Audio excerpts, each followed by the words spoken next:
It was the advent of the starting gate and lights that brought harness racing from the country roads to the big city, and that's what made it the great sport it is today. A starting gate is all important for racing. It eliminates a lot of problems. Paul Meunier has the story of the starting gate and modern racing. Like so many jobs, there's more to this one than meets the eye.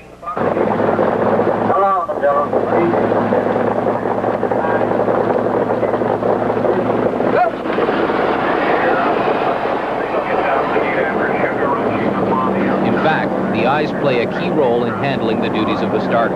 You have to watch all of the horses. The eyes manning this gate are George Majors. George Titter Major is well known in the Maritimes. He's had his share of winners as a driver, and now he puts his experience to use for Sackville Downs. Okay, Jimmy.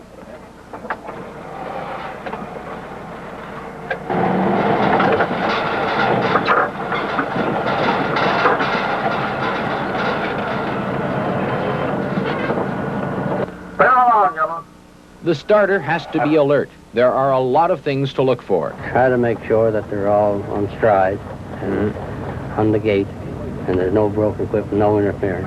Now, what if you have broken equipment? I just call the recall. Hit those switches, the light and the horn, and then I pull my wings. The driver keeps going.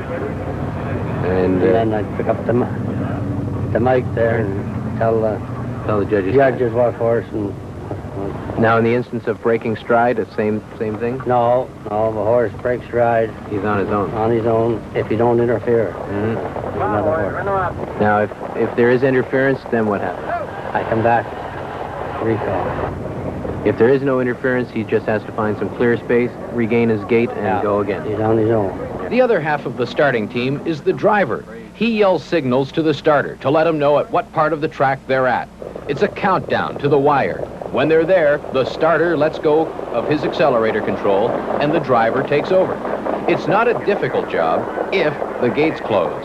Occasionally, though, there is a malfunction. So you're forced to drive around the track 2.5 times in front of the whole field of horses. And usually that's only with about 2 or 3 foot clearance.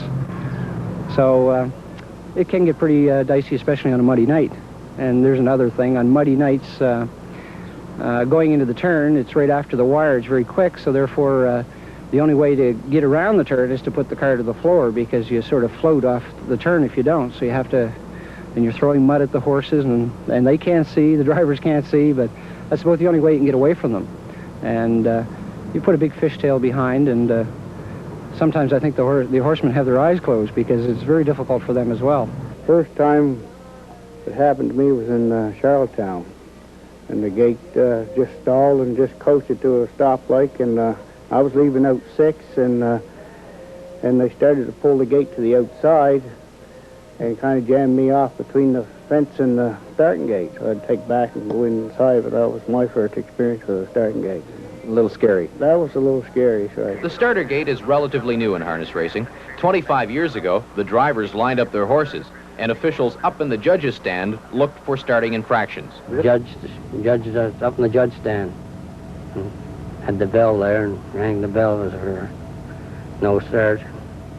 And away they go. We used to score sometimes 8, 9, 10 times before they get away. It's not easy for a driver to bring his horse up to the gate. Horses, of course, have minds of their own. Some want nothing to do with the metal rack in front of them. Some, like this colt, want to get as close as possible.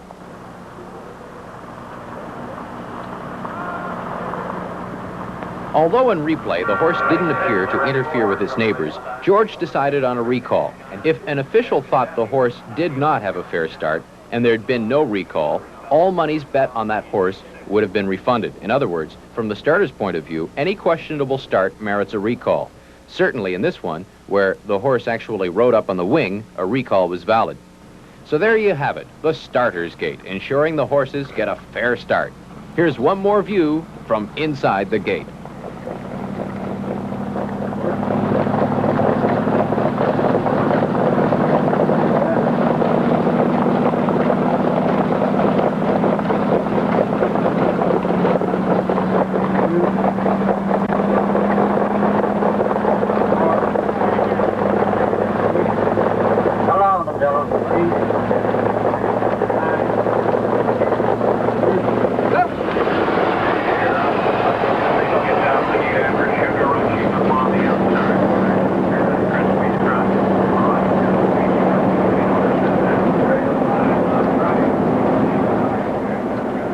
I'm Paul Meunier for At the Track.